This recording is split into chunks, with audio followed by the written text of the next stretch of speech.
I hate careless people. That's why I like you.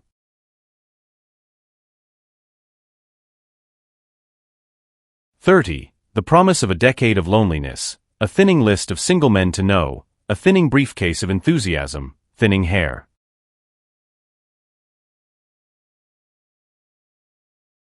She wanted her life shaped now immediately, and the decision must be made by some force, of love, of money, of unquestionable practicality, that was close at hand.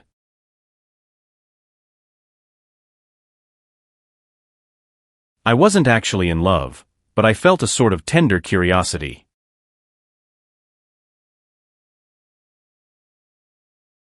I had taken 2 finger bowls of champagne, and the scene had changed before my eyes into something significant, elemental and profound.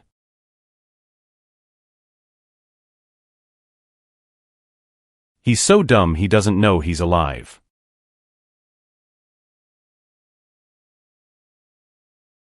It was the kind of voice that the ear follows up and down, as if each speech is an arrangement of notes that will never be played again.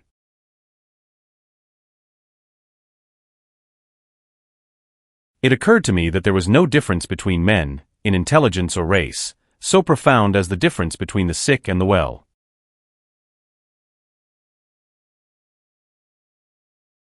There must have been moments even that afternoon when Daisy fell short of his dreams, not through her own fault, but because of the colossal vitality of his illusion.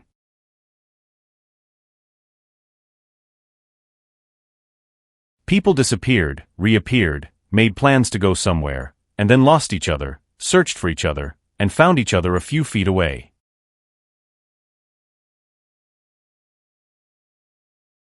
Life starts all over again when it gets crisp in the fall.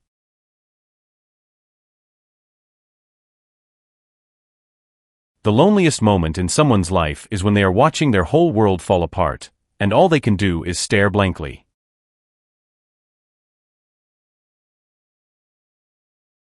It understood you just as far as you wanted to be understood, believed in you as you would like to believe in yourself, and assured you that it had precisely the impression of you that, at your best, you hoped to convey.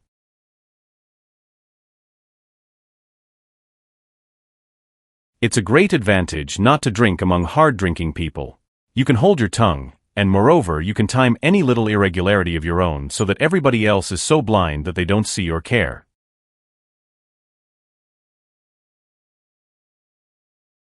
Everyone suspects himself of at least one of the cardinal virtues, and this is mine. I am one of the few honest people that I have ever known.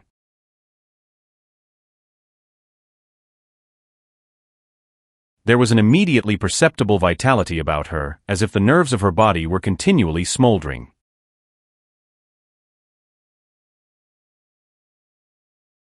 All the bright, precious things fade so fast, and they don't come back.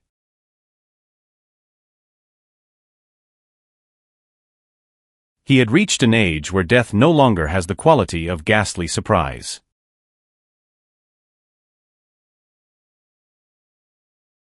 He looked at her the way all women want to be looked at by a man.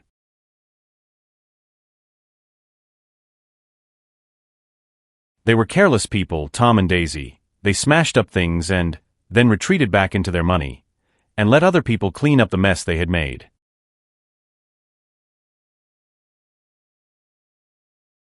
Whenever you feel like criticizing anyone, he told me, just remember that all the people in this world haven't had the advantages that you've had.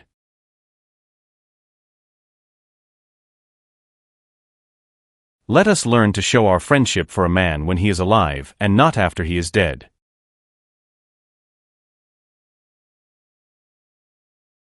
There is no confusion like the confusion of a simple mind.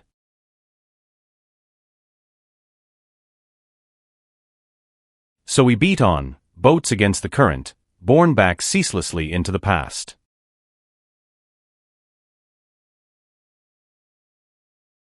I was 30. Before me stretched the portentous, menacing road of a new decade.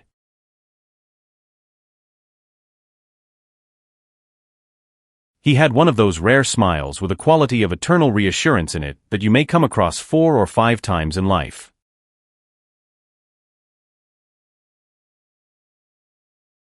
I had that familiar conviction that life was beginning over again with the summer.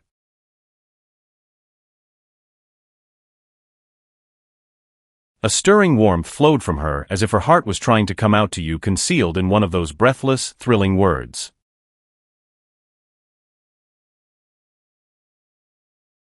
I hope she'll be a fool. That's the best thing a girl can be in this world, a beautiful little fool.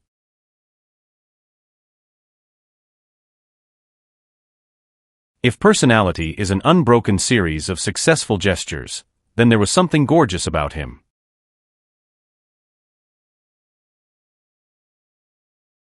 Human sympathy has its limits.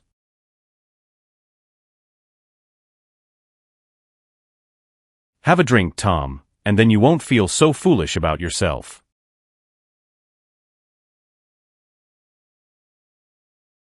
There are only the pursued, the pursuing, the busy, and the tired.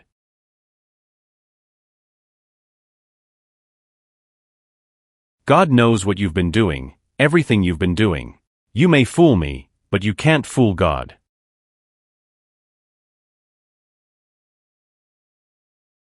Their eyes met, and they stared together at each other, alone in space.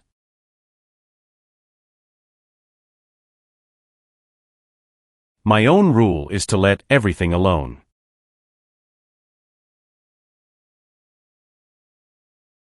And I like large parties. They're so intimate. At small parties, there isn't any privacy.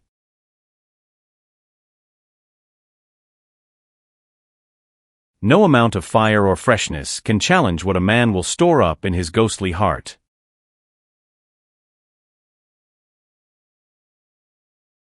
Can't repeat the past. Why, of course you can.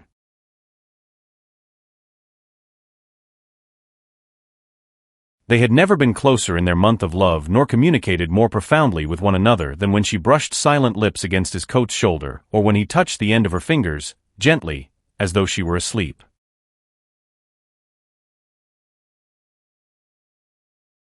His dream must have seemed so close that he could hardly fail to grasp it. He did not know that it was already behind him.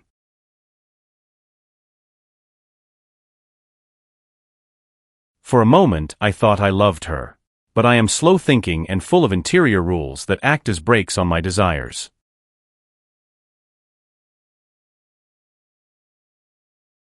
It takes two to make an accident.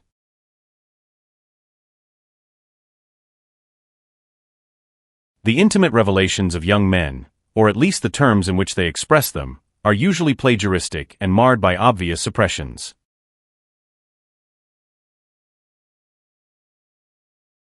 I've been drunk for about a week now, and I thought it might sober me up to sit in a library.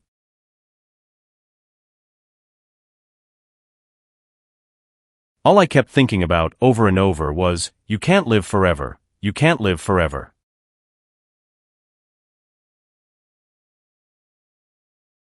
She was feeling the pressure of the world outside, and she wanted to see him and feel his presence beside her and be reassured that she was doing the right thing after all.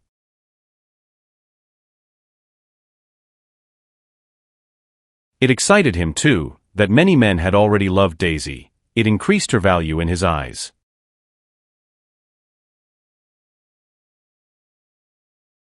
He had been full of the idea so long, dreamed it right through to the end, waited with his teeth set, so to speak, at an inconceivable pitch of intensity. Now, in the reaction, he was running down like an overwound clock.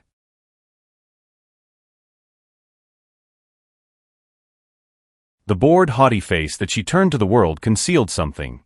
Most affectations conceal something eventually, even though they don't in the beginning.